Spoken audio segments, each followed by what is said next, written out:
नमस्कार साथियों, बिहार में डेली 12,000 से ज़्यादा कोरोना के केसेस रिकॉर्ड किए जा रहे हैं, लेकिन अगर एक्सपर्ट्स की माने तो असलियत में ये आंकड़ा 4 से 5 गुना ज़्यादा है।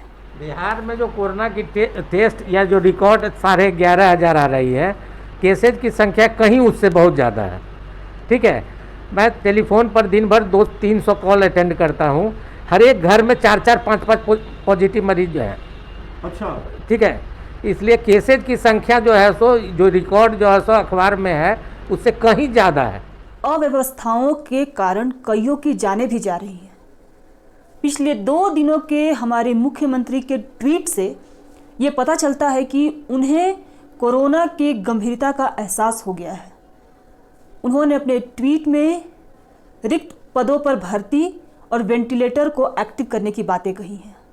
कई लोग उनकी बातों पर प्रतिक्रिया दे रहे हैं, सवाल खड़े कर रहे हैं कि इन सारी बातों के लिए अब बहुत देर हो चुकी है। कहीं ना कहीं उनकी बातें ठीक भी हैं।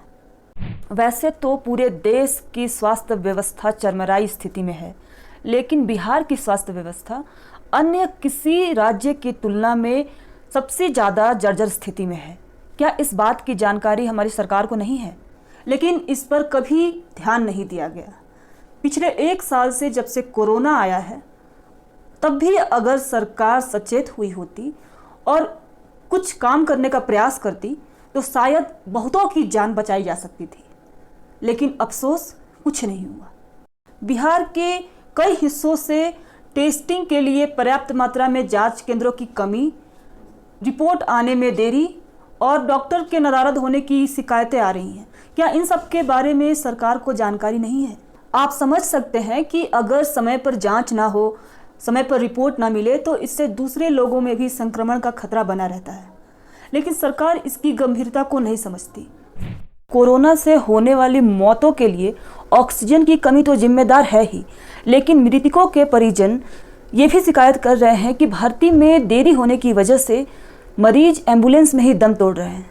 अस्पताल और डॉक्टर्स के ऊपर लापरवाही का आरोप लगा रहे हैं।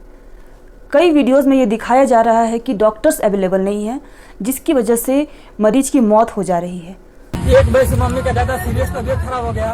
हम डॉक्टर के पास गए, कोई डॉक्टर नहीं था। सेकंड फ्लोर पे, फर्स्ट पे गए, फर्स्ट वाले ने बोला है कि हम सेकंड पे नहीं जाएंगे, नीचे।